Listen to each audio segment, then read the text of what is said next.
Alors, en tant que maire de Chinon et président du syndicat départemental d'énergie d'Indre-et-Loire, cette table ronde,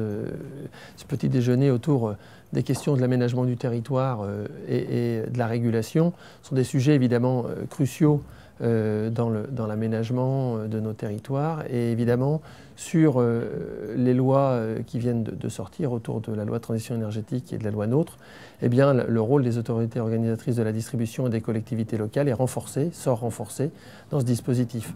Il sort renforcé à plusieurs niveaux.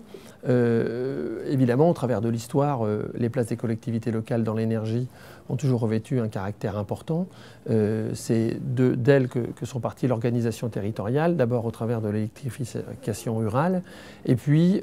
ça s'est décliné ensuite sur ces grands syndicats départementaux pour trouver une maille cohérente en termes de desserte et d'organisation du modèle.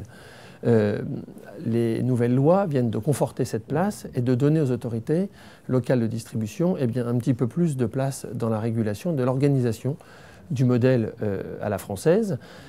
Ça passe au travers évidemment des politiques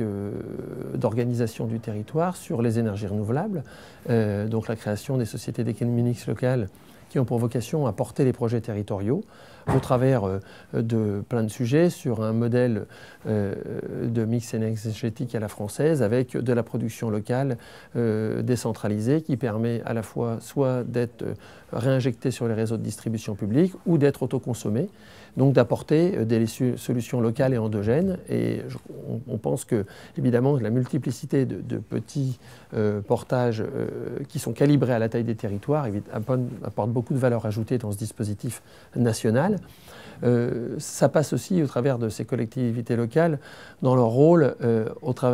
termes d'interface avec les grandes régions qui ont été désignées dans les lois, les textes de loi comme chefs de file au travers des politiques de transition énergétique. Ça passe dans les plans climat-énergie des territoires, mais aussi dans l'organisation à l'échelon local des plans locaux d'urbanisme ou plans d'aménagement et de développement durable des collectivités locales en partenariat avec les communes et les communautés de communes pour mettre en œuvre ces politiques d'aménagement du territoire. Ce sont des sujets importants autour de l'aménagement, et notamment de l'aménagement numérique, un sujet d'avenir au XXIe siècle, qui doit permettre de conforter à la fois l'essentiel des missions de services publics pour les dessertes aux usagers, sur l'énergie électrique bien sûr, mais aussi sur les énergies, les nouvelles modalités d'accès, notamment dans les territoires ruraux. Et quand je parle du numérique, ça va aussi pour la téléphonie et plein d'autres sujets autour du développement des énergies, d'autres énergies sur les territoires. Je pense à la place du gaz au travers de la RT 2012 et des aménagements qui ont été faits. Donc nous entendons évidemment prendre une place importante dans ce dispositif. Les grands syndicats d'énergie départementaux aujourd'hui assument pleinement ces missions en termes d'organisation, en interface. Les commissions paritaires qui viennent d'être créées au travers de la loi permettent aussi aux communautés de communes